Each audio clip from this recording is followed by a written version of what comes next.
IPP, educación para cambiarlo todo. Pasión prohibida. ¿Podrá el dinero comprar la felicidad? Y un amor que cautivó a Brasil, Pantanal, en Chilevisión y Paramount Plus. Presentan Chilevisión Noticias.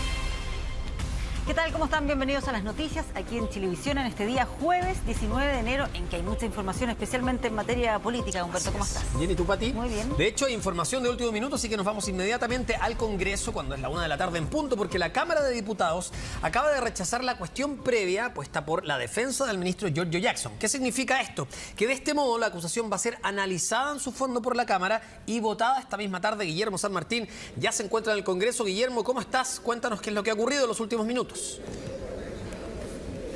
Hola Humberto, Patricia, ¿cómo están? Muy buenas tardes. Bueno, de hecho ya se ha abierto la discusión de fondo en torno a esta acusación constitucional luego de que no se alcanzara la mayoría necesaria para respaldar la cuestión previa. Tal como ustedes lo señalaban, finalmente fue un empate técnico, puesto de que hubo 74 votos a favor de los argumentos de la defensa, 72 en contra y 2 abstenciones. Pero esas 2 abstenciones se suman técnicamente a lo que es este rechazo y termina siendo 74 votos a favor, 74 en contra, por decirlo de alguna manera, y de esta lógica no se alcanza una mayoría y por ende se debe pasar al fondo. No se alcanzó a aprobar entonces los argumentos de la defensa y eso es lo que está ocurriendo y está haciendo uso de la palabra el diputado Johannes Kaiser, quien ha sido el elegido para poder argumentar en torno al fondo de esta acusación constitucional. Pero ya desde temprano se veían muchas señales por parte del Ejecutivo respecto a lo relevante que sería este proceso. Ya a primera hora del día llegó el ministro Giorgio Jackson acá al Congreso Nacional, lo propio habían hecho los ministros y se ha intentado de generar esa señal de respaldo, la que ha sido su gestión y también en torno a lo que son las críticas que se han presentado especialmente por parte del Partido Republicano, aduciendo de que no tendría argumento suficiente para avanzar esta acusación constitucional. Había esperanzas incluso de que esto se cayera en términos de que se pudiese aprobar la cuestión previa y que esta votación estrecha también ha generado cierto margen que permitiría establecer más dudas que certezas en torno a lo que va a ocurrir respecto al fondo de estos argumentos del nivel acusatorio presentado por el Partido Republicano, y ahí entonces son clave los diálogos que se van a ir generando dentro de los próximos minutos, ya sea para inclinar la balanza a favor de la acusación constitucional o en contra en torno a lo que va a ocurrir a partir de este momento. Pero sin lugar a dudas, como les señalábamos, el ministro llegó muy tranquilo, con el respaldo de sus pares, por ejemplo, la ministra de la Secretaría General de la Presidencia, Analía Uriarte, también el ministro de Transporte. Posteriormente se fueron sumando otros ministros como la ministra de Defensa, la ministra de Deporte, llegó la ministra del Trabajo, el ministro de Economía, y todo ello con el propósito de ir dando señales en torno al respaldo que se le está dando al ministro Giorgio Jackson en este complejo escenario que está enfrentando producto de esta acusación constitucional. Los invito de inmediato a revisar parte de esas declaraciones de la llegada del ministro Giorgio Jackson acá al Congreso Nacional y también los respaldos que le entregaron sus pares antes del inicio de esta acusación constitucional. Justo nos íbamos a reunir ahora con la ministra secretaria general de la Presidencia para poder exponer los argumentos ante los diputados y diputadas. Hasta el último momento nadie puede garantizar los votos, pero por supuesto que esperamos que en esta sesión se puedan dar cuenta de los argumentos de nuestra defensa. Y los políticos pueden emitir opiniones, nosotros esperamos que los argumentos que están sobre la mesa puedan ser lo suficientemente persuasivos para que se falle, obviamente, según lo jurídico, y obviamente en esa mezcla de lo jurídico y político creemos que los argumentos que presenta nuestra abogada Claudia Sarmiento son bastante contundentes. Tengo mucha fe en los parlamentarios y parlamentarias de nuestro país y en las instituciones. Bueno, efectivamente venimos a acompañar al ministro Jackson en una facultad que tienen los diputados, que entendemos que está bien y que tienen que poder revisar, y esperamos que el resultado sea bueno para el país y al final que lo que prime sea el espacio y la voluntad de diálogo y seguir contribuyendo. Bueno, ese entusiasmo obviamente se quebró al momento de ya ratificarse lo que era el rechazo de la cuestión previa que había deducido la defensa del ministro Giorgio Jackson. Hubo diputados que incluso se agarraban la cabeza al interior de la sala al momento de ya conocerse el resultado, caras largas, especialmente en el oficialismo, lo propio por parte de los ministros que estaban en la testera, por cuanto había esperanzas de que esto no avanzara al fondo. Sin embargo, eso no ha ocurrido, ya se se está desarrollando, como les decíamos, esta discusión en torno a los argumentos de este libelo acusatorio, y eso ya va a desencadenar una serie de diálogos, conversaciones para ver cuál es la posibilidad de tener votos a favor o en contra de esta acusación constitucional. Nos encontramos precisamente junto al jefe de bancada del Partido Republicano, el diputado José Carlos Mesa, para conocer, diputado, en torno a este resultado. Ya es un avance, considerando que usted lo hablábamos fuera de cámara, se partió con cerca de 53 votos y esto ya ha ratificado que hubo al menos 74, y eso va avanzando en torno a los respaldos que ha tenido esta acusación constitucional. Muy buenas tardes. Muy buenas tardes. Sí, efectivamente nosotros lo vemos como un paso positivo para analizar el fondo de la cuestión. Esto desvirtúa gran parte de la defensa, que sostenía que no existían argumentos jurídicos. El hecho de que se haya rechazado la cuestión previa demuestra justamente que argumentos jurídicos existen. Ahora corresponderá a los diputados analizar a cada uno en conciencia si es que estos 27.000 niños que están en lista de espera todavía para verse atendidos cuando su infancia ha sido vulnerada, si es que las presiones que se ejercieron en contra de la ex Seremi Patricia Hidalgo ameritan una acusación constitucional al ministro Giorgio Jackson. Ya no es una cuestión jurídica, sino que es una cuestión de hecho. Ahora, respecto a los votos, también conversábamos que hubo una situación particular que se vivió con el diputado Arroyo, quien estaba a favor de rechazar, en este caso, la cuestión previa, y no estuvo presente por un problema médico, que tuvo que presentarse aquí al consultorio de la Cámara de Diputados, ¿no? Claro, o sea, hemos visto, así como en el caso del diputado Arroyo, otros que han pedido permisos sin goces de sueldo, se han dado varias situaciones. Aquí lo importante es que la ciudadanía está muy al tanto de lo que está pasando, la cobertura de los medios da cuenta de ello, y después tendrá que cada uno darle las explicaciones a la ciudadanía de su voto, si es que están convencidos de haber votado en contra de la cuestión previa, si es que están convencidos de haberlo hecho a favor, y sobre todo respecto al fondo. Aquí cada quien tendrá que hacerse responsable. Ahora, muchos de Chile Vamos habían señalado que iban a aprobar el sentido de avanzar al fondo, de rechazar la cuestión previa para avanzar al fondo, pero que existían dudas respecto a los argumentos jurídicos de la acusación constitucional, y ahí podrían quizás restarse algunos votos. ¿Ustedes están realizando algún tipo de diálogo a partir de lo que pueda ser esa definición que se está adoptando especialmente en Chile Vamos? Bueno, lo primero es que nosotros confiamos plenamente en la argumentación que en este instante está desarrollando el diputado Johannes Kaiser, que fue el designado por nuestra bancada para sostener la acusación. Confiamos también en que la exposición que se ha hecho de los argumentos, tanto de manera formal como de manera informal en distintas conversaciones, van a lograr el convencimiento de los diputados para aprobar la acusación constitucional. Aquí lo más importante, lo que le hemos transmitido a muchos de los diputados, es que nosotros no estamos sancionando al ministro Giorgio Jackson. Nosotros, al votar a favor de la acusación constitucional, estamos diciendo que hay antecedentes suficientes para que el Senado analice la situación y finalmente al ministro Giorgio Jackson. Muchas gracias, diputado. Gracias a ti. Bueno, estaban las palabras entonces del Partido Republicano, que incluso fue uno de los firmantes de esta acusación constitucional, entrando a lo que ha sido ya avanzar. Sí, tenemos algunos problemas con el audio de nuestro compañero Guillermo San Martín. Desde el Congreso se rechaza la cuestión previa de acusación. Pati, tú me lo estabas explicando también al principio, es relativamente difícil de entender, porque que se rechace la cuestión previa tiene que ver con que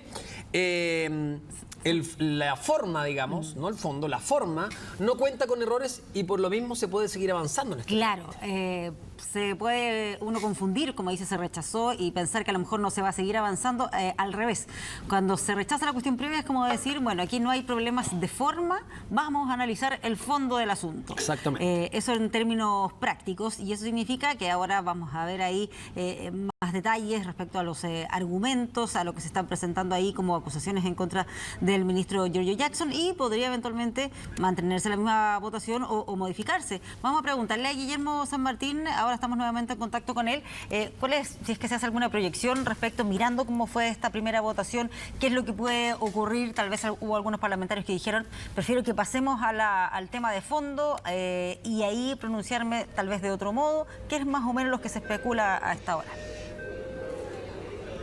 Bueno, la situación es bastante incierta, pero para ejemplo señalar, Joaquín Lavín había señalado que se iba a abstener en términos de lo que era la votación sobre esta cuestión previa. Sin embargo, terminó votando en contra de esta cuestión previa, y eso también fue un voto decisivo. De ahí hubo un trabajo que se hizo por parte de la Unión Demócrata Independiente que te permitió alinearlos a todos, y eso puede ir cambiando a propósito de lo que va a ser el análisis del fondo de la acusación constitucional, puesto de que más allá que de los consensos consensos que se habían generado en Chile Vamos, en Renovación Nacional, en la Unión Demócrata Independiente y Evópoli para entregar su rechazo a la cuestión previa. Desde lo que respecta a los argumentos jurídicos había ciertas dudas, y ahí, por ejemplo, estaba Andrés Longton, también los diputados Eduardo y Jorge Durán, quienes habían manifestado su reticencia en términos a los argumentos jurídicos, pero aquí lo que se buscó al momento de rechazar la cuestión previa es hacer un punto político, y ahora se va a ver si es que esos respaldos se mantienen para poder sostener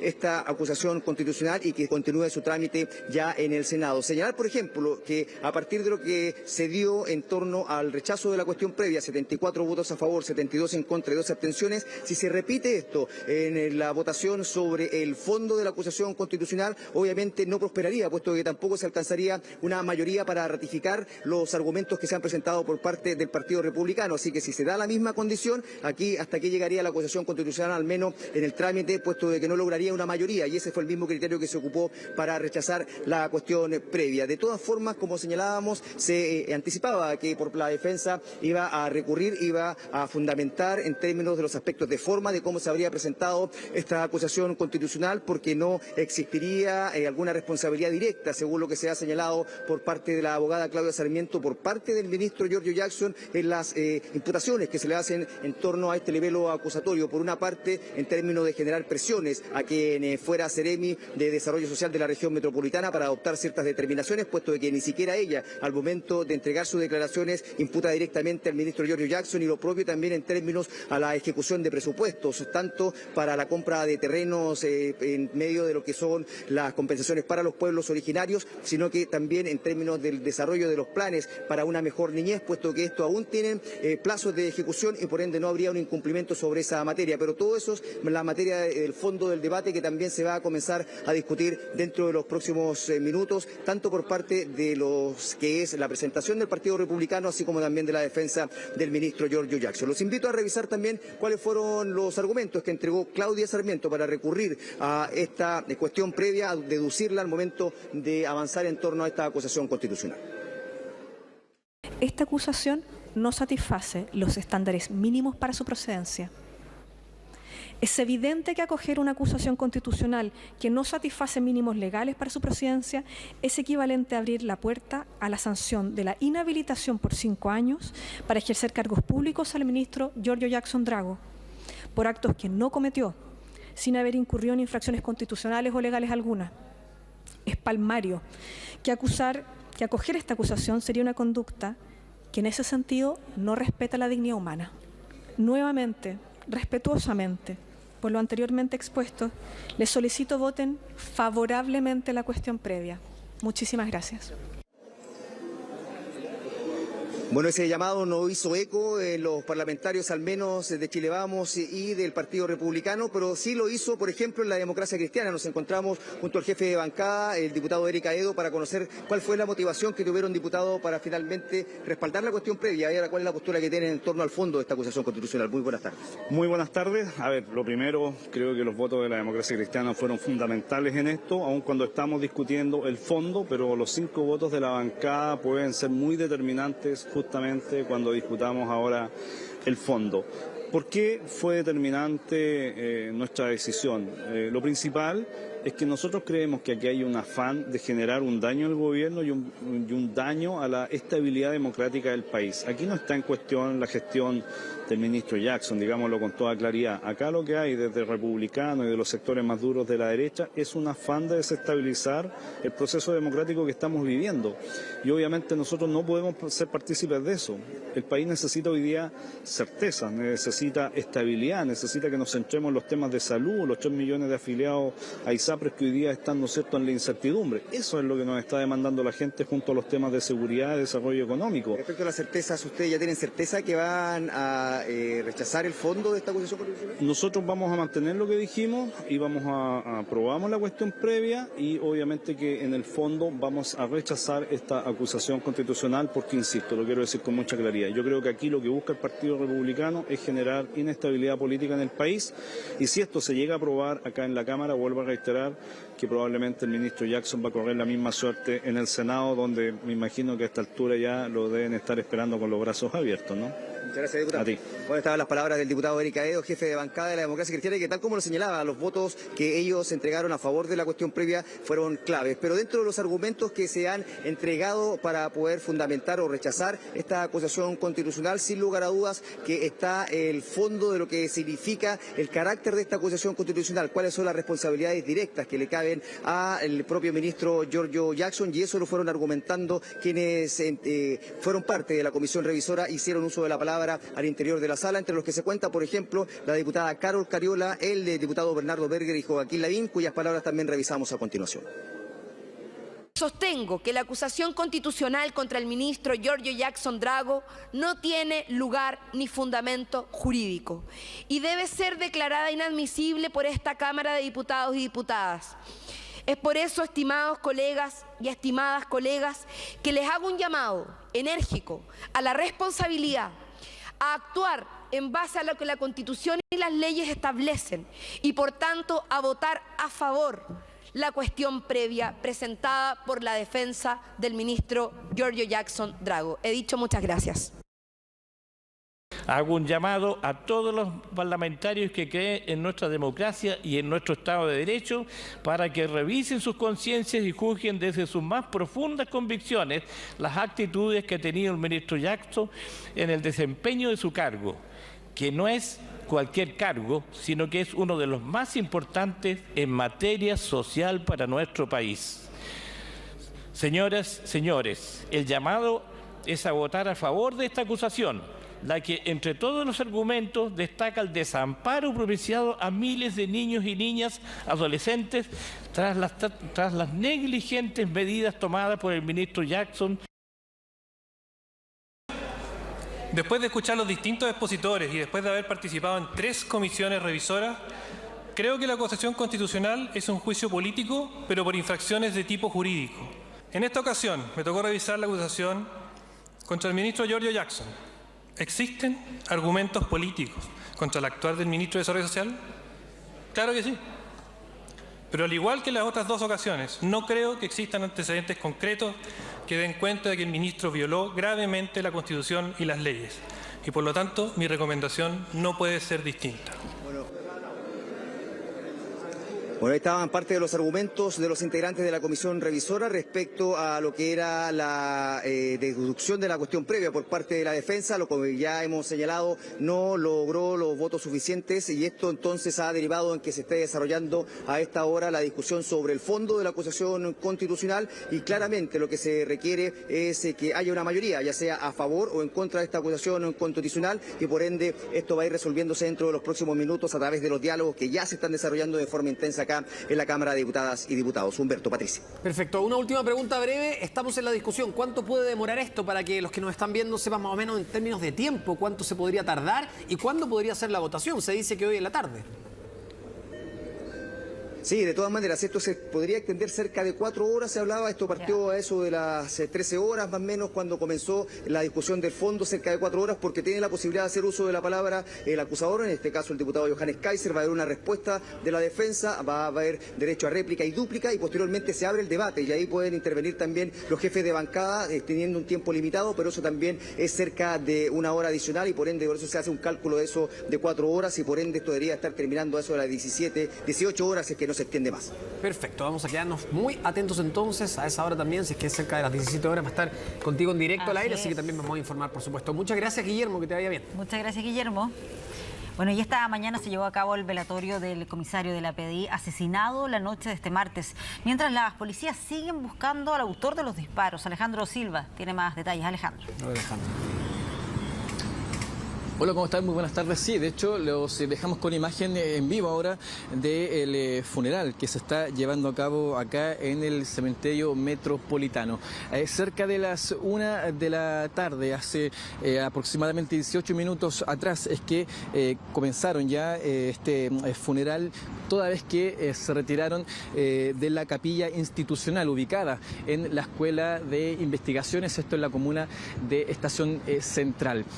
Cerca de las las 10:30 de la mañana comenzó esta ceremonia religiosa en la cual participó, por supuesto, personal de la Policía de Investigaciones, en conjunto también con amigos y familiares del comisario que, como tú lo comentabas, ¿cierto?, el comisario Daniel Valdés, en la noche del martes, lamentablemente termina por perder la vida luego de ser atacado por un sujeto que, al parecer, según información en la cual manejamos, ya habría un sospechoso quien estaría siendo buscado, en este caso intensamente, a lo largo del país. Y no solo eso, también se habría decretado una alerta para las autoridades migratorias, ¿cierto?, de todo el país, en todo el sector, en todo el territorio nacional, para alertar de alguna manera sobre este posible sospechoso. Aún no habrían dado todavía con su paradero, está siendo intensamente buscado. Recapitulemos un poco qué es lo que habría ocurrido. Esto en horas de la noche del martes, como ustedes pueden ver en pantalla, el autor de los disparos y también quien sería la persona responsable de la muerte del comisario desciende de un auto, un vehículo de color blanco, camina, cruza la cuadra, ¿cierto? Y es dentro de este contexto que, según información preliminar, es que el comisario habría estado regando, al parecer, ¿cierto?, las plantas de afuera, habría estado en el antejardín de su domicilio, y es dentro de este panorama que finalmente este sujeto le habría disparado. En concreto fueron 4 impactos de bala que dieron en el cuerpo del comisario Valdés, y posterior a eso fue trasladado rápidamente con personal de PDI, también con ayuda de carabineros, para llegar de manera más rápida hacia el hospital Barros Luco, en donde lamentablemente en minutos después de su llegada es que se constata su muerte. Y es por eso que se han realizado diferentes actividades en homenaje a este comisario, ¿cierto?, que, vale decir, estuvo 11 años en la institución en diversas brigadas. Algo que también destacar es que en horas de la mañana fue otra de las actividades que se realizaron, ¿cierto?, de manera más oficial, esta ceremonia religiosa en donde participó, por supuesto, la Policía de Investigaciones, en donde participó, en este caso, la ministra del Interior, Carolina Toá, en conjunto también con Constanza Martínez, la delegada presidencial. También estuvo presente, en este caso, el alcalde de la comuna de La Cisterna, ¿cierto?, comuna en la cual lamentablemente ocurren estos hechos en horas de la noche del martes, y los que nos comentó el propio alcalde es que se sumarán también a la parte querellante, también impondrán una querella criminal, ¿cierto?, en contra de quien resulte responsable, y es por eso que ahora esta persona estaría siendo intensamente buscada por la Policía de Investigaciones, y también habría estado, como les comenté anteriormente, había una alerta en contra de este sujeto para las autoridades. Vamos a escuchar ahora declaraciones por parte del alcalde de la comuna de La Cisterna, quien se situó, como les comenté, en esta ceremonia a tempranas horas de la mañana, ¿cierto? Fue a las 10:30 de la mañana, que terminó a eso de las 12:20 de la tarde, y ahí es donde se dirigieron hacia el cementerio metropolitano. Vamos a escuchar declaraciones por parte del alcalde de La Cisterna y seguimos comentando este tema.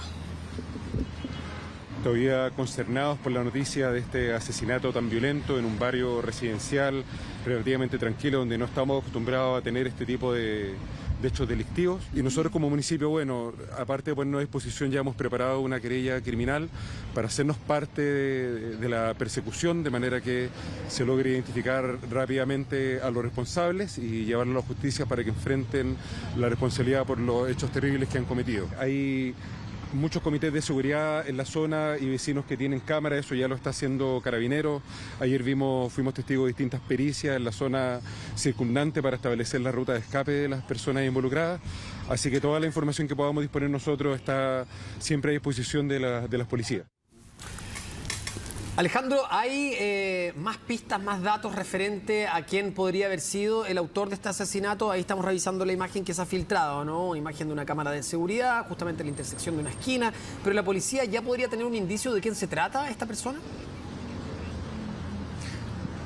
Hay información, sí, de que podría haber, ¿cierto? Claro, un posible responsable en este caso. Sería el único sospechoso de momento. Sin embargo, son informaciones las cuales maneja, ¿cierto?, la Policía de Investigaciones, es información interna. Claramente nosotros hemos estado muy de cerca hacia esta información y hemos recabado los siguientes datos. Se trataría de una persona que tendría 3 homicidios, los cuales los 3 fueron cometidos en el año 2022. Estaría fuertemente vinculado a esto, sin embargo todo esto es materia de investigación, está arduamente siendo buscado, ¿cierto?, tanto por Policía de Investigaciones, también por Carabineros, incluso, como les comenté anteriormente, autoridades de aduana, autoridades migratorias, fiscalizadores también, todos han sido alertados ante este posible, ¿cierto?, responsable de la muerte del comisario Valdés.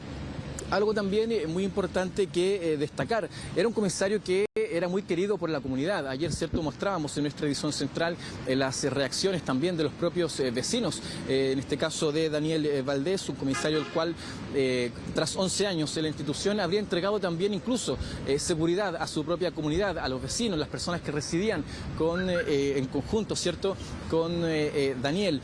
Lo conocían de pequeño, lo calificaban como una persona tranquila que les daba seguridad.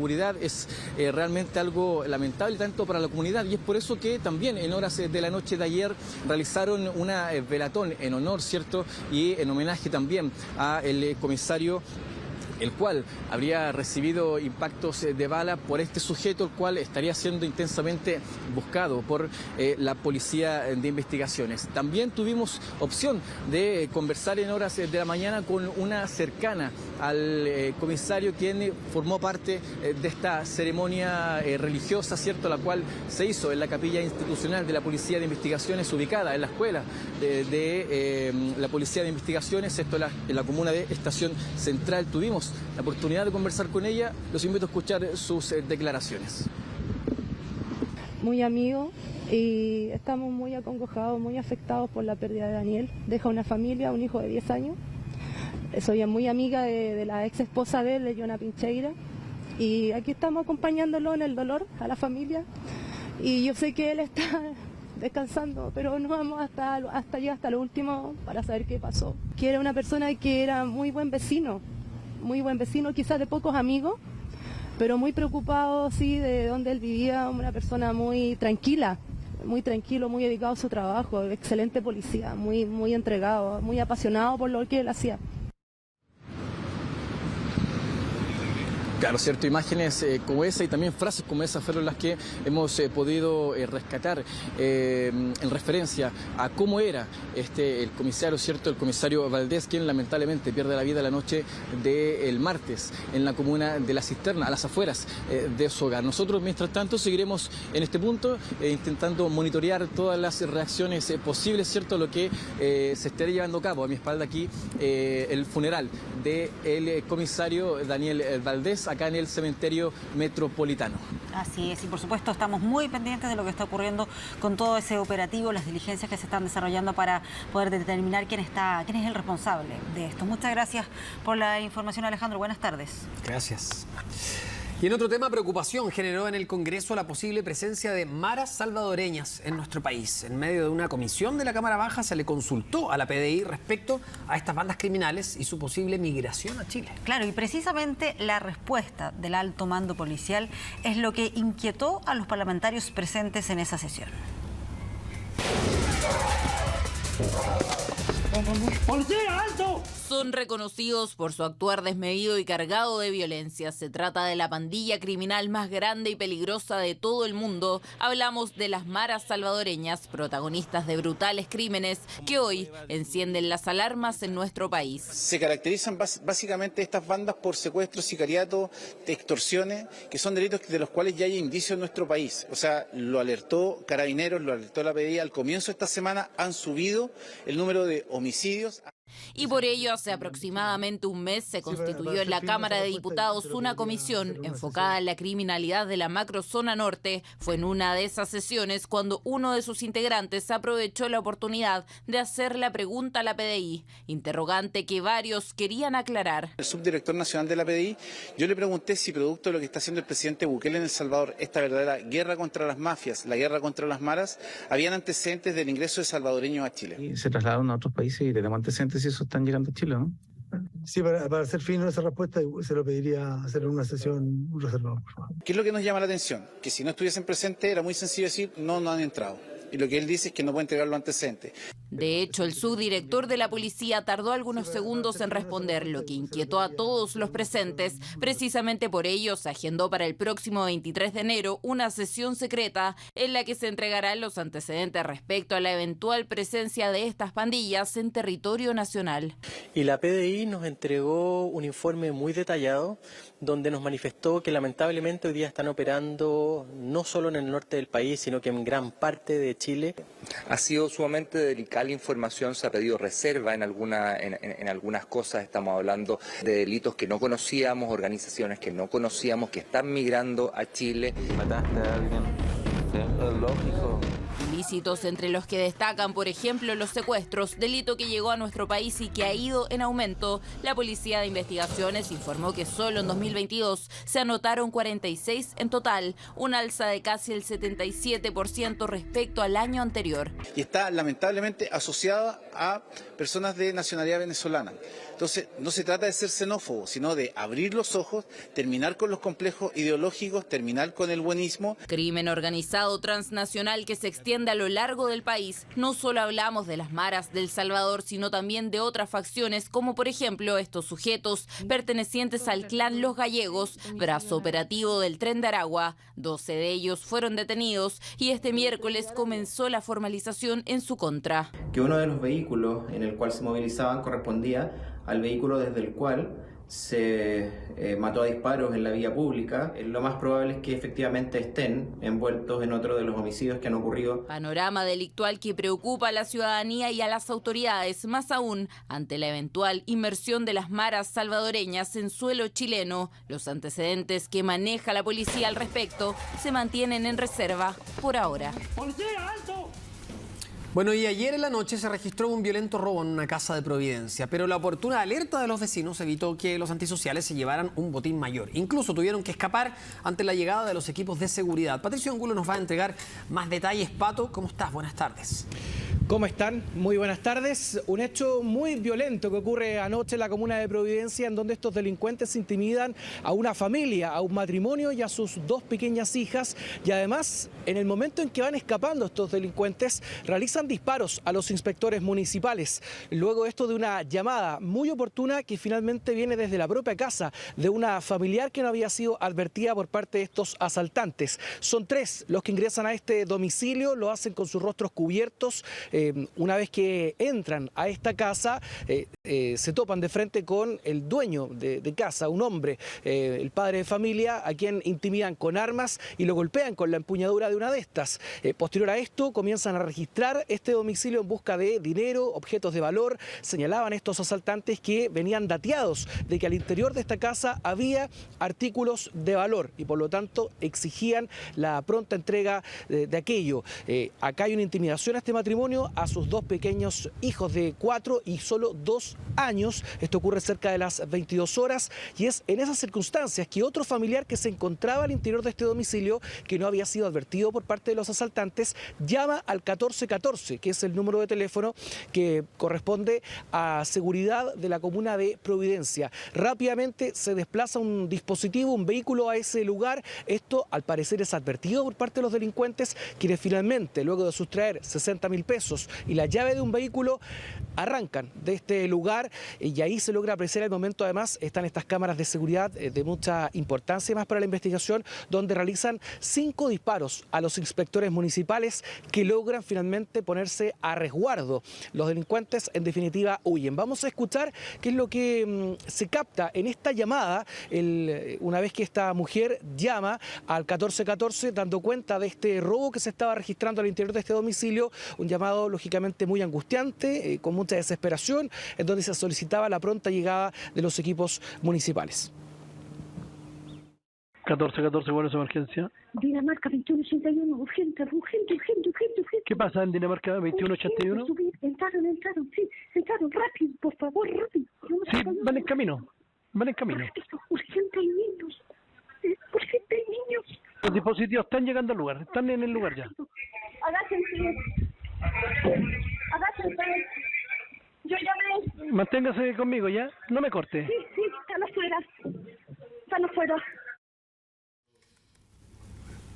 Sí, qué importante, Pato, lo que estábamos viendo ahí, cuando se produce este tipo de llamadas y además después tiene un efecto, hay una coordinación, los vecinos atentos, hay una respuesta también, se llega rápidamente hasta el lugar. No sé si dentro de lo que has podido conversar ahí hay algún otro antecedente, alguna otra circunstancia en que esto hubiese ocurrido en el pasado y los vecinos ya supieran cómo enfrentar una situación de estas características. Existen antecedentes en ese sector, Pati, que... Habría una banda que ha estado cometiendo delitos durante el último tiempo.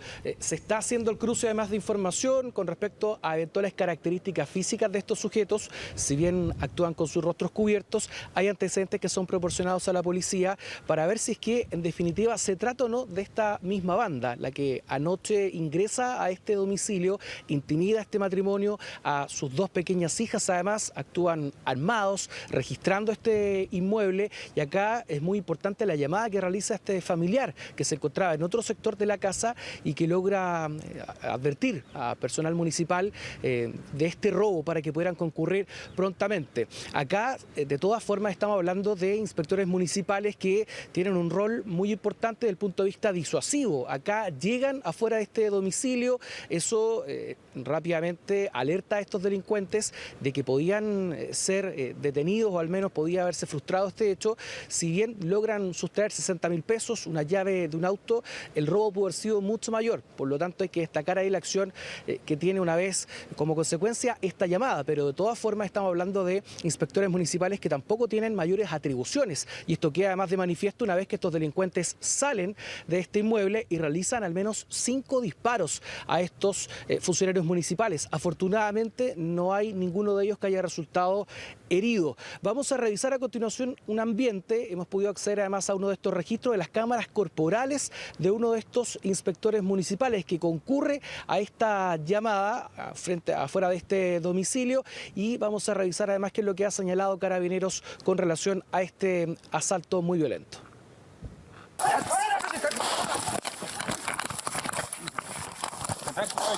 Son de foguero. Negativo central, clave 25, armamento de fuego. Hacia el oriente, por Diego Almagro. Hacia el oriente, en un Víctor. Camioneta blanca, Santiago, Diego Almagro hacia... Se fueron central, se fueron. Bueno, se trata básicamente de un procedimiento de un robo en lugar habitado que afectó a un domicilio en la comuna de Providencia, donde la víctima señala que mientras se encontraba al interior de su inmueble con su grupo familiar, ingresan alrededor de 3 individuos premunidos de arma de fuego y a rostro cubierto, quienes lo intimidan y comienzan a agredirlo en su cabeza, para posteriormente los demás individuos comenzar a registrar las diferentes dependencias de este inmueble. Es en ese instante que llega personal de seguridad ciudadana, donde estos individuos al salir del inmueble y en su ida efectúan alrededor de 3 a 5 disparos hasta a este personal municipal, no resultando afortunadamente personas lesionadas como tampoco daños, huyendo posteriormente en un vehículo que lo esperaba en las inmediaciones de este inmueble. Bueno, afortunadamente no hay personas que hayan resultado lesionadas producto de estos disparos que realizan los delincuentes al momento ya de su huida. Concretan su escape, hasta ahora no han sido ubicados. Es muy importante además este registro de las cámaras, por una parte de seguridad que hay en uno de estos domicilios, los registros de las cámaras corporales, sin duda una situación muy angustiante, terrible. Acá hay una afectación psicológica, lógico, para esta familia que vive esta experiencia muy traumática. Hay que tener en consideración además con respecto a lo que sustraen estos delincuentes. Por una parte hay un monto que en definitiva es menor, sus 60.000 pesos, pero huyen con un control, con el mando, con la llave de uno de estos vehículos, y eso además hay que tener mucho ojo porque es un botín que además los delincuentes están requiriendo en algunos de los atracos, en algunos asaltos. Simplemente a veces ingresan a los domicilios para llevarse las llaves y posteriormente en otro momento llegan a las casas para poder sustraer, tal vez silenciosamente, estos vehículos, incluso estando en la vía pública, afuera de estos domicilios. Así es que ese es un elemento a tener en cuenta. Vamos a escuchar qué es lo que señala la alcaldesa de la comuna de Providencia y qué es lo que ha indicado además un vecino, consultado además con respecto a este violento asalto. Así que efectivamente un miembro de la familia, una víctima, alcanzó a llamarnos, no la vieron, por suerte. Llegamos muy rápido, nosotros estábamos rondando esa zona y la verdad es que nuestro procedimiento fue muy bien hecho, muy bien realizado por nuestros patrulleros. Ellos se quedaron afuera, pero las balizas asustaron a los delincuentes que salieron corriendo, pero salieron disparando. Creemos que es una banda que está actuando en ese sector ya desde hace algún tiempo. No es el único sector en el que ataca, también ha atacado en Las Condes, en Vitacura, pero creemos que es una banda y creemos que además son básicamente menores de edad. Y nuestros telefonistas son súper profesionales, tienen la capacidad, tienen la inteligencia para inmediatamente despachar al que está más cerca. Hemos tenido mucho robo aquí en el sector. Actualmente, aquí, si no hay más lejos, unas semanas atrás, también en otra calle cercana, que es La Verbena, en un pasaje también interior, ahí a la llegada del tipo 9 de la noche también, con pistola en mano, se llevaron una sorpresa a los dueños de casa, que venía llegando la señora y los asaltantes entraron, con niños también, así que está terrible. Sí, me comentaron los vecinos allá, de hecho. Municipalidad que está colocando activar las alarmas que tenían anteriormente y desde antes de ayer empezaron a activar las alarmas. Y aquí también la comunidad tiene alarmas y se comunican a través del WhatsApp. Esas serían alarmas comunitarias, ¿no, Patricio? Y lo otro también importante destacar es que como estamos en periodo estival, hay varias comunas que lo hacen, incluida, tengo entendido, la de Providencia, en que uno puede dar aviso, por ejemplo, el periodo en que no va a estar en su casa si es que salen de vacaciones y esa casa tiene un resguardo especial por parte de la misma seguridad municipal. Hay mayores rondas por ese lugar, ¿no? Además de la organización propia que puedan tener los vecinos, ¿no? Porque decía en los testimonios precisamente que entre ellos se comunican por WhatsApp, hay una buena relación también entre los vecinos. WhatsApp de una calle, de un pasaje, de un condominio, todo etcétera. eso ayuda a mantener el control, ¿no? Claro, muchas oportunidades acá son los propios vecinos los que se organizan a través de grupos de WhatsApp o algún vecino de confianza que le encargan esta casa, el domicilio, si es que van a salir de vacaciones.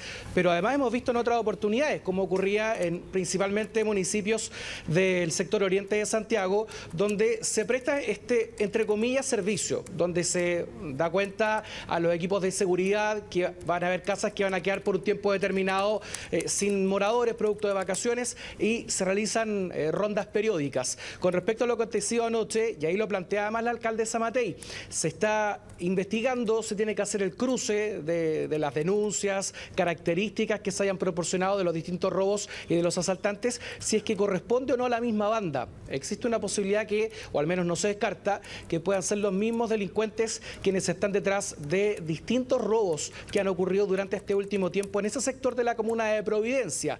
Esto es cercano a las inmediaciones del metro Francisco Bilbao. En esta oportunidad acá hay un grupo, podría tratarse incluso de menores de edad, actúan con sus rostros cubiertos, son muy agresivos, ingresan a este domicilio y además totalmente inescrupulosos y misericordias, además al actuar estando dos niños de 2 y 4 años, quienes presencian además este asalto. Incluso acá el padre relataba que una vez que lo golpean con la empuñadura de un arma, esto es en presencia de uno de sus hijos y que de eso se percata inclusive esta pequeñita quien estaba en ese lugar.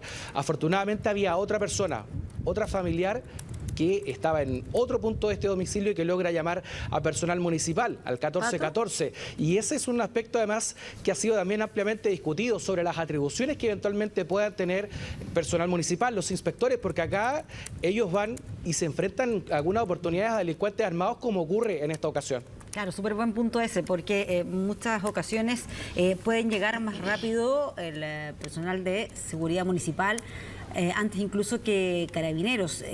Porque claro, tú puedes tener una comunidad organizada, vecinos que se dan cuenta, se percatan de que algo está ocurriendo, pero otra cosa es lo que pueda ocurrir después, si acaso llegan oportunamente o no a algún tipo de ayuda, sea seguridad municipal o sea carabineros. En este caso fue bien rápido, ¿no? Cuando llegó ahí seguridad municipal.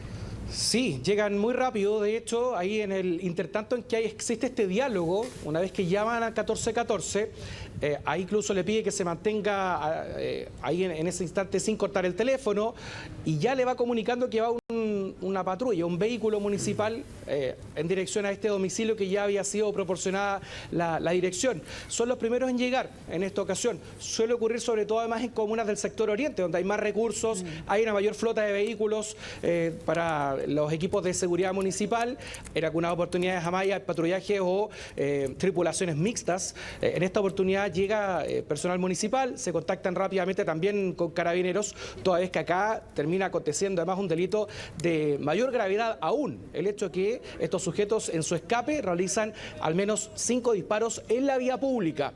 Afortunadamente ninguno de estos inspectores resulta herido, pero incluso al momento en el que se ve que estos delincuentes van huyendo, ellos intentan inmediatamente ponerse a resguardo, y eso queda ahí de manifiesto en este registro de una de las cámaras corporales, donde lógicamente se alcanzan a percatar de que estos delincuentes estaban armados y por lo tanto intentan protegerse detrás, inclusive de la carrocería de este mismo vehículo. Pero claramente acá es destacable la acción que tienen ellos, toda vez que no cuentan con todas las atribuciones que, por ejemplo, sí cuenta Carabineros, que acá, en el caso de haber concurrido Carabineros, ellos podrían haber hecho además uso de sus respectivas armas de servicio. Bueno, es importantísimo dar aviso a la seguridad municipal. Aquí lo vemos también. Bueno, no hay que desmerecer el trabajo que se hace en Providencia, comunas como Providencia, como Vitacura, y lo digo porque, claro, son comunas más acomodadas, que cuentan con más recursos, por lo mismo tienen más autos de seguridad municipal. El trabajo que hacen es muy efectivo, están rondando constantemente, llegan muy rápido, pero por lo mismo es importante también hacer denuncias cuando hay algo extraño, porque de esa manera hay sectores que ellos pueden detectar y hacer mayores rondas, claro, vigilarlo con un refuerzo extra, sobre todo para las comunas que no cuentan con tantos móviles, pero por supuesto que ayuda a tener seguridad ciudadana, como tú decías, Pato, el complemento con las policías, pero además, antes que todo eso está el trabajo que hagan los vecinos, Pati. Sí, esa grupos de WhatsApp, organización. Fundamental. Bueno, afortunadamente con esta alerta terminó siendo un robo, bueno, frustrado, que pudo ser mucho peor, ¿no? Gracias, Pato. Buenas tardes. Gracias, Chao, Pato. buenas tardes. Bueno, y siguen las reacciones por la crisis que denuncian estar atravesando las ISAPRES. Esta vez fue la Corte Suprema la que aclaró que las aseguradoras deben seguir cumpliendo con todas las prestaciones contratadas por los afiliados. Sí, mientras se definen los mecanismos para dar cumplimiento al fallo por la famosa tabla de factores. Esta sucursal de ISAPRES cerró a las 14 horas, pero en su interior esperaba atención Luis y otros afiliados. La mayoría tenía dudas con reembolsos. Viene a ser un reembolso. Y el reembolso hace poco tiempo lo pagaban en efectivo al tiro, porque uno se supone que la prestación la paga al mismo momento de poder tomarse, digamos, el examen. Y ahora se están demorando 30 días. El tiempo de espera lleva 1 hora y media dentro. La gente está toda reclamando. La molestia de Luis es evidente. Lleva 11 años siendo afiliado de ISAPRE Cruz Blanca. En la actualidad teme que las prestaciones que están en su contrato y que paga mes a mes no se cumplan por la crisis actual del sistema. Incertidumbre que viven a diario más de 3 millones de personas. Por eso, nuevamente la Corte Suprema intervino a través de su vocera. Y no puede pasar que yo, pagando un ISAPRE, tenga que financiar operaciones costosas y quedar en un ínterin que no se sabe cuánto dura respecto de los reembolsos. Esa es una situación de la cual también obviamente nos preocupa. Desde la Corte Suprema argumentan que el plazo que dieron de 6 meses para cumplir el fallo por tabla de factores es para que la Superintendencia de Salud y las ISAPRES conversen, pero por ningún motivo se puede interpretar como una autorización para que las instituciones privadas dejen de cumplir con los deberes hacia los afiliados. No sabemos qué es lo que va a pasar, hay otra gente reclamando. ¿Adentro de la sucursal? Sí, habían unos señores que estaban reclamando porque no le estaban vendiendo bonos. O sea, si el sistema público fuera único y fuera tan efectivo como el privado, uno solo, ¿cierto? Pero como no funciona el sistema público, las esperas son enormes. El máximo tribunal manifestó que la situación actual les preocupa. Dicen que el fallo se asocia con los ajustes correspondientes de las tablas de factores, pero no con establecer plazos ilimitados para la devolución de los beneficios y gastos de los afiliados. Y el fallo nuestro no es bajo ninguna circunstancia un título para dejar de cumplir con esas funciones y con esos deberes, y tampoco para hacer pesar la carga de los gastos en los afiliados a tiempo ilimitado, porque las personas no tienen recursos. Las ISAPRES y el Ministerio de Salud reactivaron una mesa de trabajo producto de la crisis. Se espera que se reúna nuevamente la próxima semana. Conversaciones que no tranquilizan a los afiliados. Estamos en incertidumbre total. Eso no es bueno para nosotros porque nosotros estamos pagando todos los meses, digamos, lo que ellos nos exigen. Luis espera que la ISAPRES sí le haga el reembolso correspondiente, mientras que la Superintendencia de Salud sigue trabajando en los lineamientos para ejecutar el fallo de la Corte Suprema. Bueno, vamos a otras informaciones. Una serie de allanamientos en varios puntos de la capital se realizó esta mañana para desbaratar una red que explotaba sexualmente a menores de edad. Gabriela Segura tiene más detalles. Gabriela. Hola, Gabriela. Hola, buenas tardes. Fue cerca de un año de investigación que concluye esta jornada con allanamientos en al menos 7 viviendas de la región metropolitana. Esto comenzó muy temprano en la mañana, a eso de las 8 de la mañana, cuando personal de carabineros, tanto del GOPE como de investigación y también de control de orden público, llegaron hasta distintos lugares, hasta distintas viviendas de la región metropolitana. Viviendas en Estación Central, Santiago, La Reina, Ñuñoa, Providencia y Quinta Normal, donde se logró la detención de dos personas que finalmente fueron detenidas por formar parte de esta banda que aparentemente se dedicaba a la explotación sexual infantil.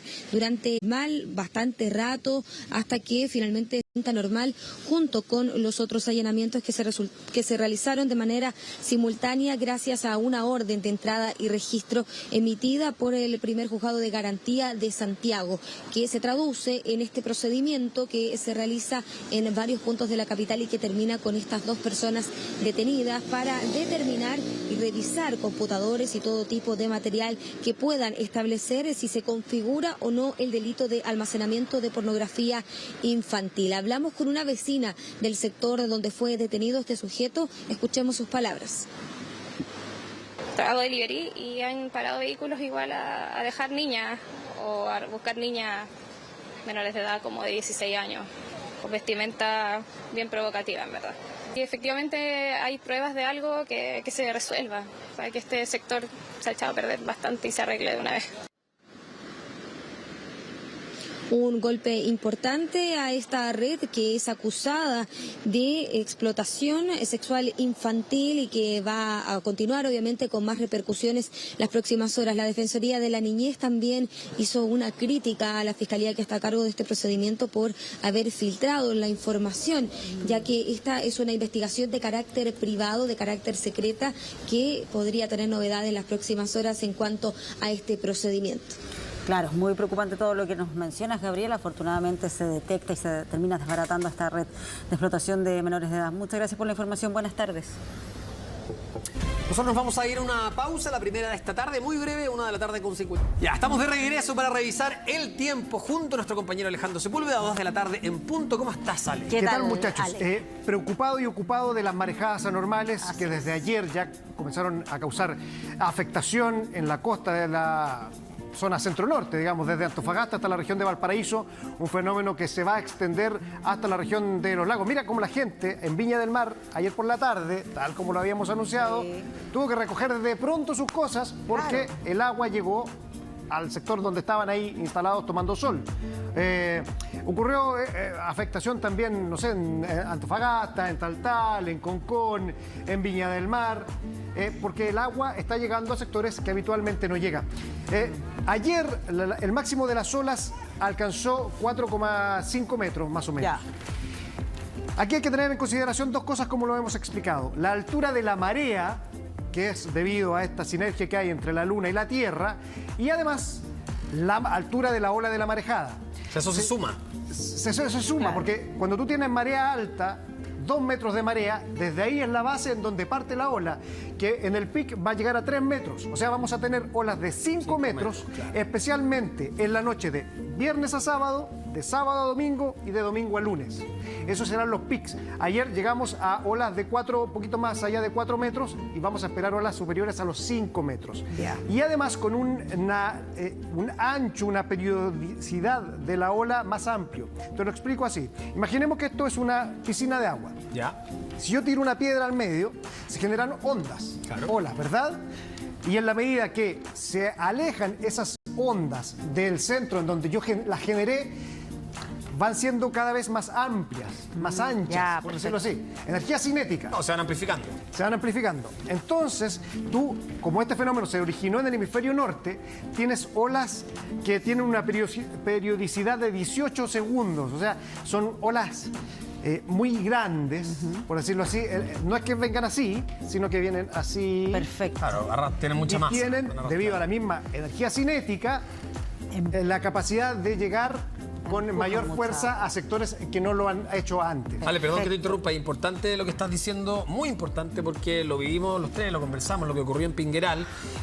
Hay que alejarse del borde costero porque no solamente tiene que ver, como tú dices, con la cantidad de masa que va arrastrando esta ola, no solo tiene que ver cuando revienta la ola, sino que la recogida es muy potente. Entonces, uno quizás le pierde el respeto, no se da cuenta. O porque algunos están esperando como que de repente va a venir una ola grande y no tiene que ver solamente con eso. Exactamente, tiene que ver la altura y la energía que trae. Imagínense, o sea, es oleaje que viene viajando miles de kilómetros desde el hemisferio norte. Entonces, lo que les digo, energía cinética, la inercia que trae la ola, la fuerza que trae debido a todo el recorrido que ha hecho y la otra que la va empujando y la otra que la va empujando, que llega a sectores que habitualmente no lo hace y además con una fuerza inusitada. O sea, te agarra una de estas olas y claro, después te lleva para adentro y después viene la otra, en fin, y complejiza todo. Entonces, insisto, olas que podrían alcanzar, sumando en la altura de la marea, más la marejada, 5 metros y centímetros en la noche especialmente, de viernes a sábado, de sábado a domingo, de domingo a lunes. Ahí es el pic. O sea, si ustedes creen que lo de ayer en la tarde fue lo más,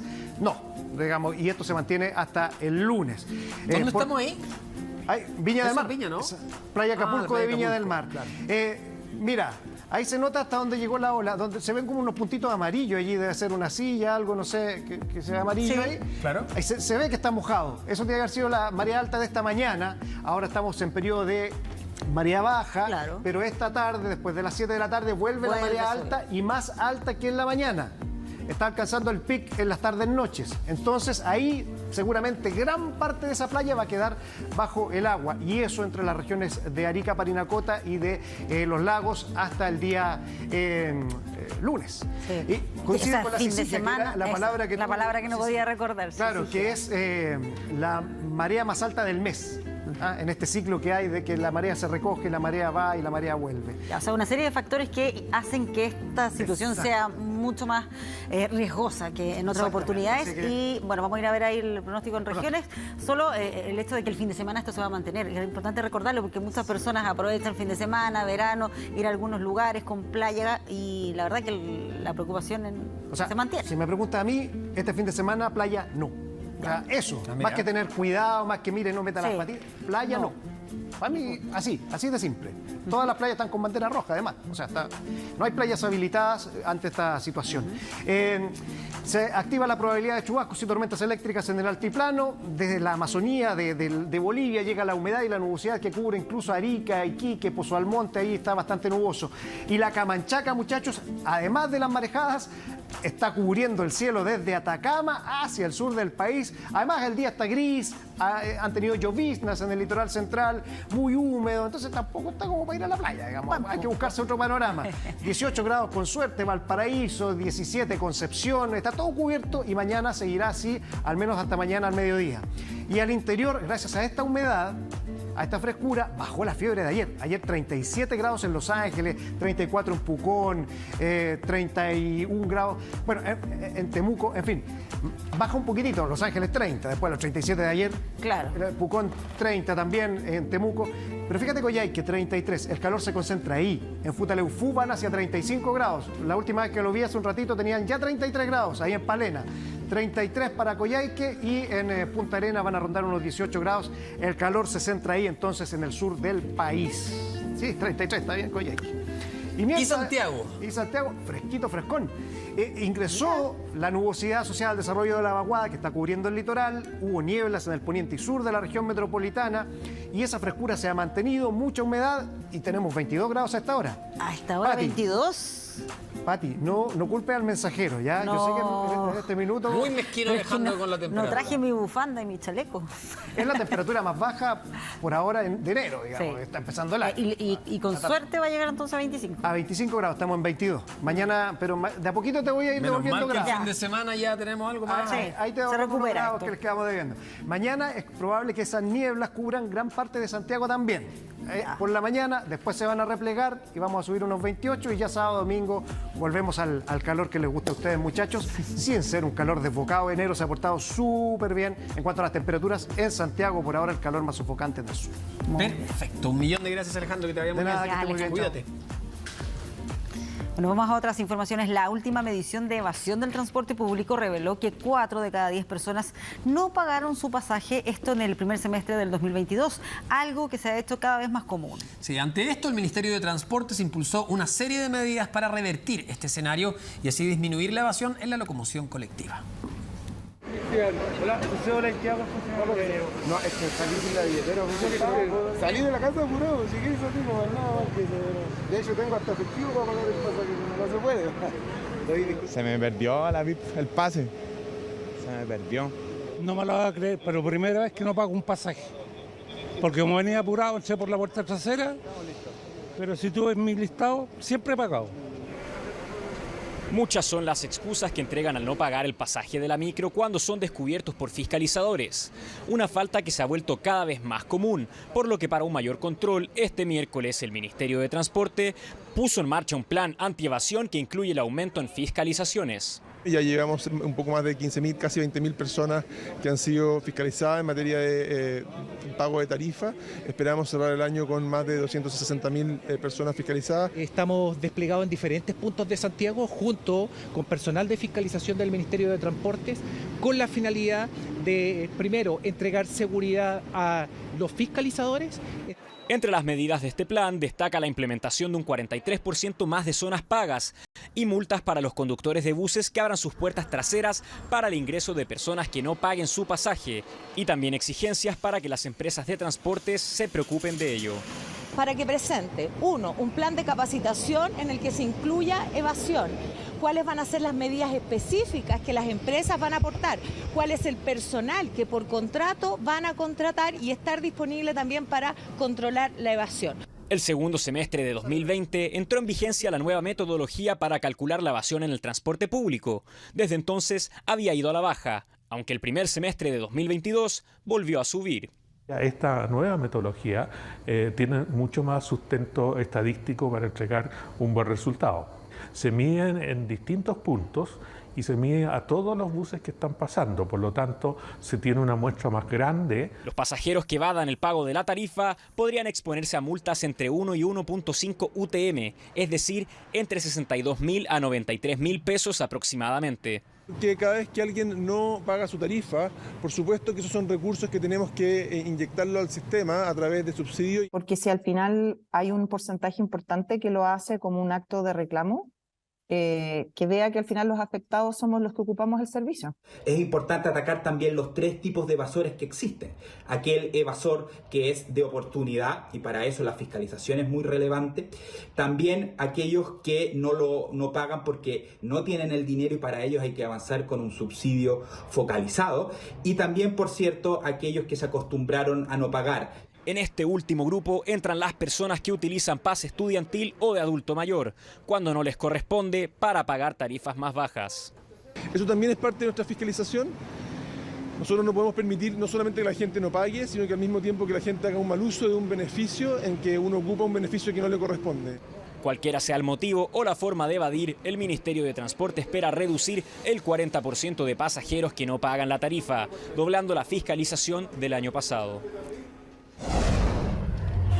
Vamos de inmediato a revisar informaciones internacionales. Estamos junto a Soledad Agüero y con una mirada puesta ahí en lo que está ocurriendo en Perú, ¿no? Sole, ¿cómo estás? Sí, ¿cómo estás, Pati? Claro, porque hoy día es el día al que se había convocado para paro nacional en esta movilización que la habían denominado la toma de Lima y que ya habíamos visto durante el día de ayer que los manifestantes que se han concentrado principalmente en las regiones del sur de Perú para exigir la renuncia de la presidenta Dina Boluarte están avanzando ahora hasta la capital. Desde ayer ya habían comenzado a llegar parte de los manifestantes y todo esto tiene en alerta al gobierno y a las fuerzas de seguridad porque son cerca de 12.000 los policías que están desplegados sobre todo en las afueras del Palacio de Gobierno, en otros edificios públicos. Se espera que ya durante la tarde podamos hacernos una idea de cuán masiva va a ser esta nueva movilización. Y ya hemos visto algunos focos de manifestaciones durante esta semana en las calles de Lima, pero lo cierto es que hasta el momento, desde que se iniciaron estas protestas después de la destitución del expresidente Pedro Castillo, el nivel de las manifestaciones que hemos visto en la capital ha estado lejos de la violencia y también de la masividad que hemos visto, sí, en las regiones del sur del país. Y aquí el petitorio sigue siendo el mismo que hemos escuchado durante este tiempo, que es la renuncia de la actual presidenta Dina Boluarte y que se convoque inmediatamente a nuevas elecciones para este año. Dina Boluarte, según el calendario, debiera terminar su mandato el año 2026. ¿Qué es lo que ha ocurrido hasta el momento en las calles de la capital? Ya hay algunos focos donde han estado concentrados los manifestantes, en la Plaza San Martín, por ejemplo, también en la Plaza 2 de Mayo y en el campus de la Universidad Nacional Mayor de San Marcos, que han estado movilizados desde el día de ayer y han estado ahí también recibiendo a parte de los manifestantes que han llegado hasta Lima. Claro, eso te iba a preguntar porque aquí también hay todo un desafío logístico al trasladarse una cantidad importante de personas hasta la capital. ¿Cómo se están organizando ellos? ¿Dónde residen? ¿Dónde pasan la noche? Mencionabas ahí la Universidad San Marcos, es uno de los lugares donde están buscando algún tipo de refugio, pero ¿cómo se están organizando para enfrentar ese tema precisamente? Sí, ese ha sido un punto principal donde se han congregado parte de los manifestantes en la Universidad San Marcos, se están alojando, muchos de ellos también han recibido alimentos y ahí se han hecho también llamados entre los manifestantes para que lleven alimentos hasta ese lugar y también con una serie de recomendaciones logísticas que han entregado desde el gobierno, porque desde el gobierno han dicho tienen todo el derecho a manifestarse, pueden hacerlo pacíficamente, pero están al tanto también de todas las dificultades que esto puede significar y es en ese sentido que están recomendando realizar teletrabajo durante todo el día, que trabajen desde sus casas y con este llamado además a deponer las medidas de fuerza que habíamos escuchado ayer por parte de la presidenta. Siguen avanzando también o tratando de avanzar en realidad, porque avances ha habido muy pocos, pero han ofrecido diálogo, pero lo que mantiene aquí trabado todo es que se niegan aquí a abordar temas como la disolución del Congreso, que es parte también lo que están exigiendo los manifestantes, o una reforma a la Constitución. Todavía aquí hay varias discrepancias sobre adelantar las elecciones. Dina Boluarte ha dicho que ella no va a renunciar. Desde el Congreso son partidarios algunos de adelantar las elecciones, pero para 2024, no para 2026, que es parte de lo que están exigiendo ahora. Y eso no ha variado, no hay otra señal política al respecto y las manifestaciones, como vemos, siguen con la misma intensidad, pese a lo complejo que ha sido la cantidad de personas que han fallecido. Vamos a estar súper pendientes de lo que va a ocurrir entonces en horas de esta tarde, porque hasta ahora lo que ha ocurrido es que está llegando la gente a la capital de Perú, pero la marcha más masiva debiese desarrollarse entonces más rápido. Claro, y aquí lo que han insistido es que mientras no atiendan los puntos fundamentales de su petitorio, no van a dejar las calles. Vámonos ahora hasta Nueva Zelanda con un anuncio, Pati, que ayer sorprendió a muchos. Estamos hablando de la renuncia de Jacinda Ardern, de la primera ministra de Nueva Zelanda, que se ha hecho conocida en el resto del mundo por su liderazgo, que ha sido muy bien visto en otros países por la forma con la que ha manejado distintas crisis que ha tenido que enfrentar. Y ella ayer en este anuncio que entregó dijo que a partir de febrero va a dejar el cargo. Ella llegó en 2017 al cargo de primera ministra y que hizo historia en su momento, además porque fue la jefa de gobierno más joven del mundo en ese entonces, cuando tenía 37 años. Vamos a escuchar sus declaraciones en el momento que ella anuncia esta renuncia y después sigamos comentando. Hoy anuncio que no buscaré la reelección y que mi mandato como primera ministra concluirá antes del 7 de febrero.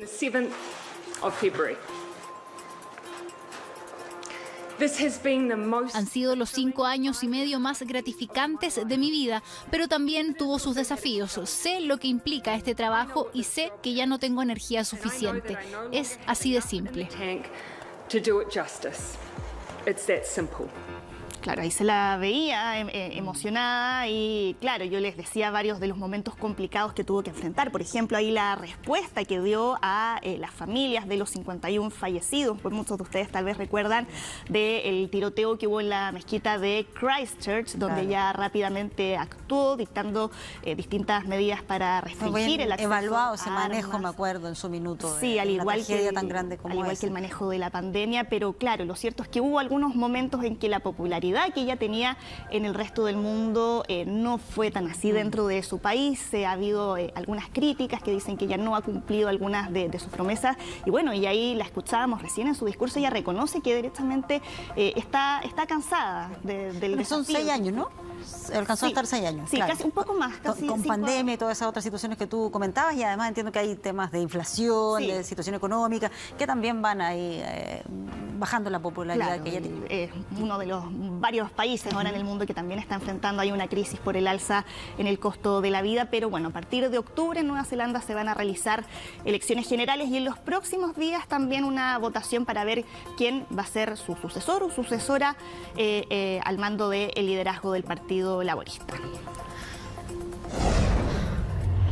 Bueno, y donde también se está desarrollando otra jornada de paro nacional es en Francia, porque ahora los trabajadores, los sindicatos de trabajadores en Francia se declararon en huelga y se unieron a las marchas que ha habido en todo el país por la oposición que existe a el plan que tiene el gobierno de Emmanuel Macron de aumentar la edad de jubilación en 2 años, de 62 a 64. Y eso se ha visto con distintas situaciones en distintas ciudades del país, como en París, por ejemplo, donde está el servicio de tren detenido. También cortaron la producción de electricidad por esta reforma de pensiones que, como les decía, es muy impopular, pero Emmanuel Macron sigue defendiéndola, no ha dado aquí su brazo a torcer, dice que cree que esta reforma es vital para garantizar que el sistema no quiebre en el fondo. Y a todo ese descontento hay que sumar también lo que ya mencionábamos, que es la crisis del costo de la vida, y ha sido, por cierto, uno de los desafíos más importantes que ha tenido que enfrentar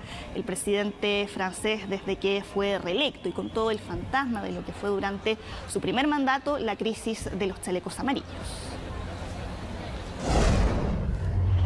Bueno, y vamos a actualizar parte de las imágenes que ayer les habíamos mostrado de la alerta que se mantiene todavía en España por las nevadas y los vientos derivados de la última tormenta, que es la tormenta Fienne, que es un sistema frontal que viene del Ártico y que ha golpeado especialmente al norte del país. Ahí alcanzamos a ver algunos de los registros que se han captado a través de drones, donde se ve el impacto que ha tenido aquí la caída de nieve que ha caído durante varias horas. Lo que vemos ahí son imágenes del País Vasco, donde ha habido una serie de problemas en el tráfico. Por lo menos 128 caminos que han resultado de alguna manera afectados por la caída de nieve. Se mantienen las clases suspendidas, las crecidas de los ríos en muchas localidades, con el retraso de los trenes de alta velocidad.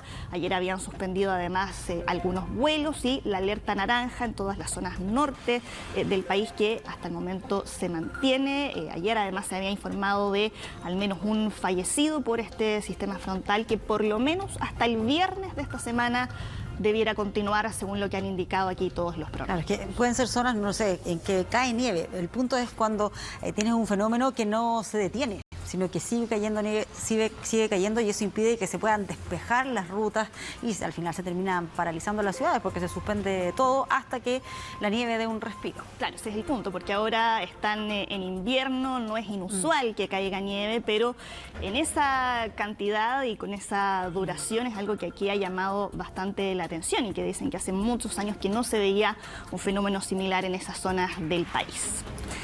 Bien, vamos a cambiar ahora de tema con esta postal que nos llega desde países como Rusia, de países como Ucrania, donde están celebrando hoy, 19 de enero, la Epifanía Ortodoxa. En Ucrania, donde bueno, no hay mucho ánimo de celebración por razones obvias, pero se está realizando ahora este ritual que alcanzábamos ahí a observar, donde la gente desafía las bajas temperaturas en el agua en esta época del año, donde los termómetros alcanzan temperaturas por debajo de los 0 grados, se sumergen en estas aguas gélidas para conmemorar el bautismo de Jesús en el río Jordán. Esto tiene aquí todo un simbolismo detrás, porque ellos creen que con este ritual lavan de manera simbólica los pecados, y claro, es algo que también para muchos ha llamado la atención, porque varios que no son creyentes de la tradición ortodoxa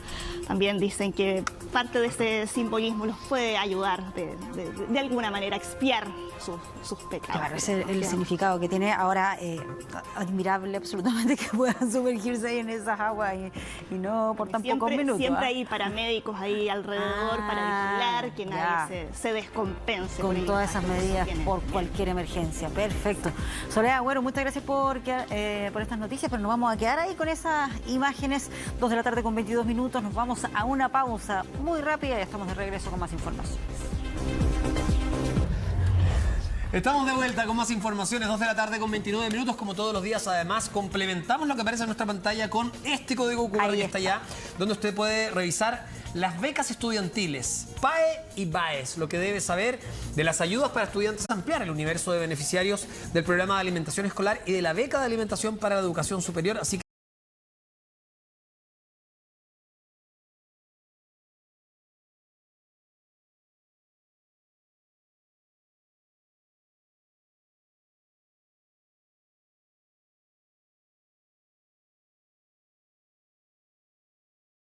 de asegurar que el rol de la institución es la defensa nacional y no cuidar el orden público. Todo esto por el debate que se está dando en el Parlamento sobre el cuidado de infraestructura crítica. ¿Cuáles son las repercusiones que estuvieron? Antonio Ruiz. Antonio. Hola, Antonio. Hola Pati, Humberto, ¿cómo están? Sí, y debate que ha crecido también durante esta jornada de día jueves por lo que ocurrió ayer por la tarde en el Congreso Nacional, específicamente la Comisión de Seguridad Ciudadana, donde fue invitado a exponer, a dar cuenta allí de sus apreciaciones el general Javier Iturrieta del Campo, comandante en jefe del Ejército, tomó la palabra ahí ante la Comisión de Seguridad Ciudadana de la Cámara de Diputados. Ahí lo ven ustedes en pantalla al general Javier Iturriaga, donde se discutía este llamado proyecto de infraestructura crítica. Se trata de una reforma constitucional que busca instalaciones de utilidad pública. Nosotros vamos a cumplir la Constitución y las leyes que se establezcan, pero es un deber también señalar que la misma Constitución genera para las Fuerzas Armadas, para el Ejército en particular, algunas tareas prioritarias que tienen que ver con la defensa, y justamente todas estas tareas que se derivan hacia el orden público van desvirtuando la tarea y nuestro rol principal, afectar nuestra operacionalidad, porque son las mismas tropas que están equipadas, entrenadas para otras tareas, que tienen que derivar esta función principal hacia otros problemas que está teniendo hoy día el país. Ahí lo escuchaban ustedes, tareas que van desvirtuando, dice, nuestro rol principal. Las tropas están entrenadas para otras tareas, dice el general Javier Iturriaga. La palabra ahí de la ministra de Defensa y parte del debate que incluso se prolongó aquí durante esta mañana en el Palacio de la Moneda. Estas exposiciones también se hicieron en el Senado, quiero decirles, por los auditores y no hubo ningún problema, y permitió recoger una serie de temas que habíamos visto en defensa. Por eso hay que acotarlo bien, a eso se refiere. Obviamente no pueden reemplazar a las policías en las funciones que realizan permanentemente. A eso se refiere. Obviamente cuando son militares tienen una formación que es distinta a la formación policial. Son tareas distintas. A eso se refiere. Poder hacer control de identidad, registro y detención en las áreas de las zonas fronterizas, como lo aprobamos en el proyecto de infraestructura crítica. Emplazamos a la Cámara de Diputados a aprobar ese proyecto que es urgente hoy día. Cada día que nos demoramos sin darle la facultad a las Fuerzas Armadas de detener a los migrantes irregulares, de hacer control de identidad, de poder registrarlos, ponerlos a disposición de la autoridad migratoria, es un día que perdemos en la lucha contra el narcotráfico y el crimen organizado. Nunca debieron salir las Fuerzas Armadas de las áreas fronterizas, y le decimos con mucho cariño a nuestro amigo comandante en jefe del Ejército: si la Constitución establece que las Fuerzas Armadas tienen que resguardar el orden público, tienen que asumir esa función, porque así lo está estableciendo el Poder Legislativo.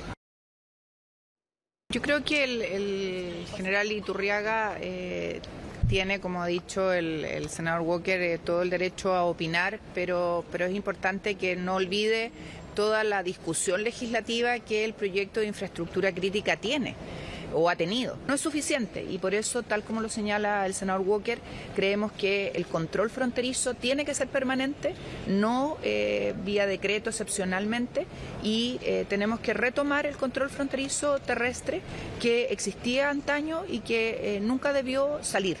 Y eso es importante, y las Fuerzas Armadas tienen que ser respaldadas en aquello, porque al final del día, ¿cuál es el punto?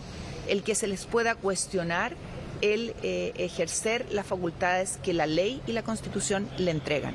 Ese es el punto. Y si nosotros queremos dar tranquilidad, paz, orden a todas y todos en el país, necesitamos que todos cumplamos nuestra misión. Cuarta jornada del Congreso Futuro. Ivonne Bastías conversó con alguien a quien se le conoce como la Dama de las Profundidades. Es una destacada oceanógrafa de 88 años, con más de 7.000 horas de buceo. Su historia nos cuenta Ivonne. ¿Cómo estás, Ivonne? Hola, Ivonne.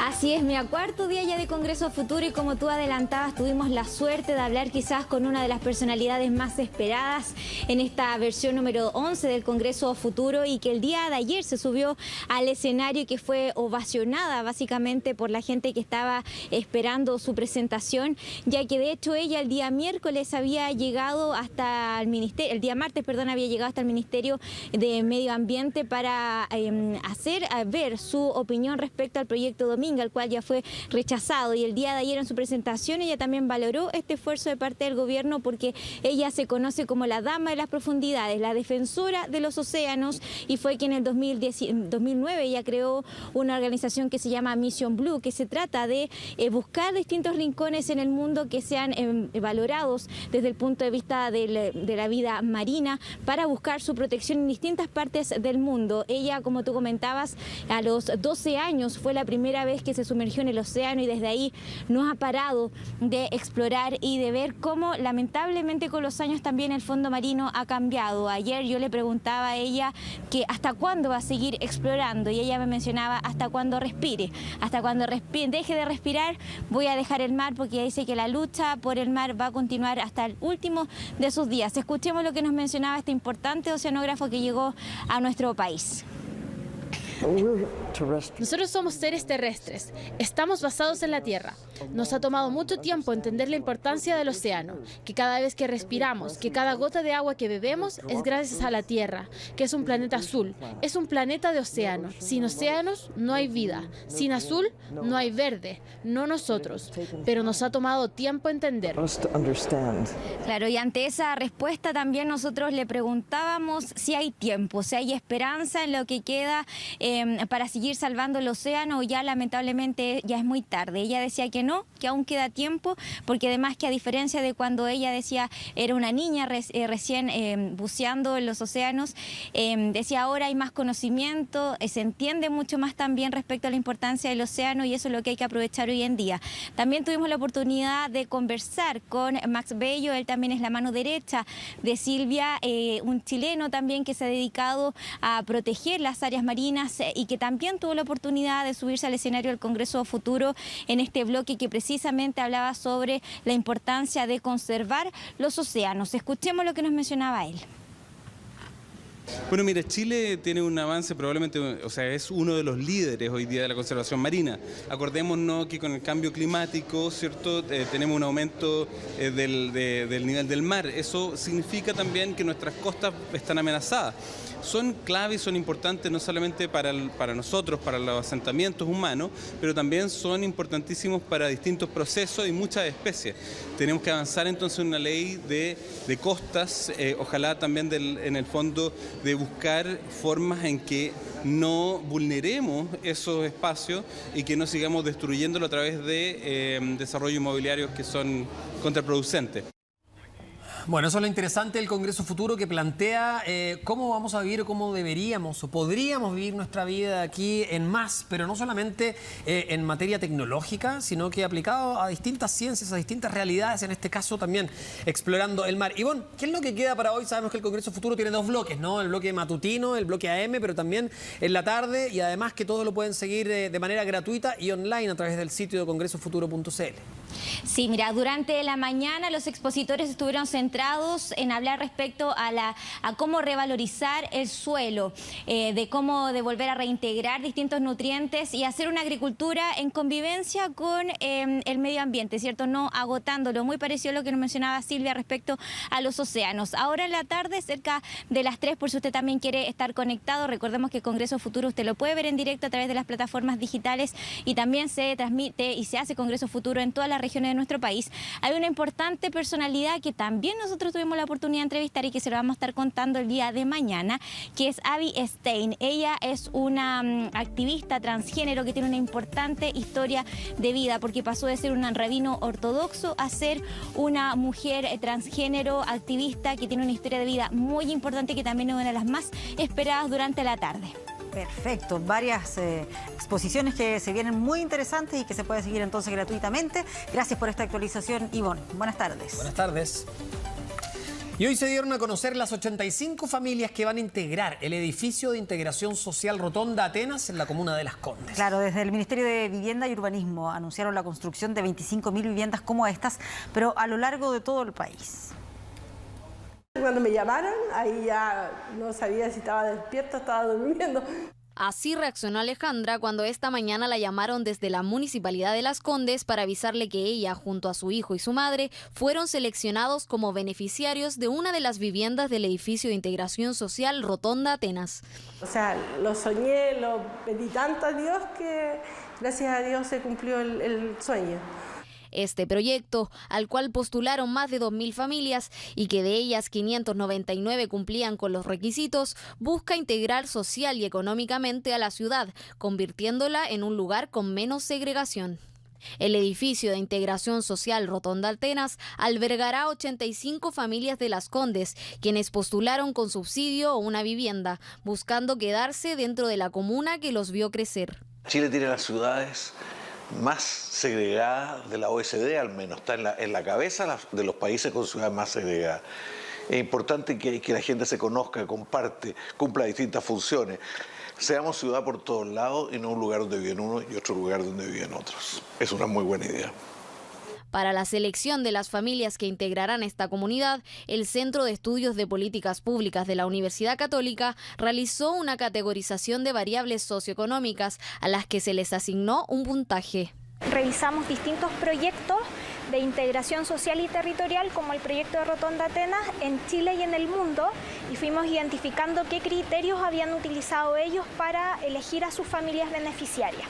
Dentro de estas variables se encuentran la vulnerabilidad habitacional de las familias, la condición socioeconómica, la edad de los hijos con proyección de crecimiento en la comuna, el arraigo de la familia junto con sus redes de apoyo, la mejora en la localización geográfica de la familia y la independencia financiera de sus integrantes. Se elaboró un modelo de optimización matemático que permitía elegir a las 85 familias con más puntaje y que pudieran distribuirse en cada una de las viviendas del proyecto. Este exhaustivo modelo de selección será puesto a disposición de la comunidad. Esta metodología que te permite ver ese doble clic es una metodología que hoy ya está a disposición del Ministerio de Vivienda, si así lo quiere, y de cualquier municipio que esté pensando en la futura asignación. Con respecto a las 514 familias que no fueron seleccionadas, el municipio está trabajando en 2 nuevos proyectos, mientras que desde el Ministerio de Vivienda anunciaron más de 25.000 nuevos programas. Si personas quieren postular a estos programas, es importante que se vinculen a la página web y poder ver dónde están estos programas y la manera de poder conocer las condiciones para poder postular.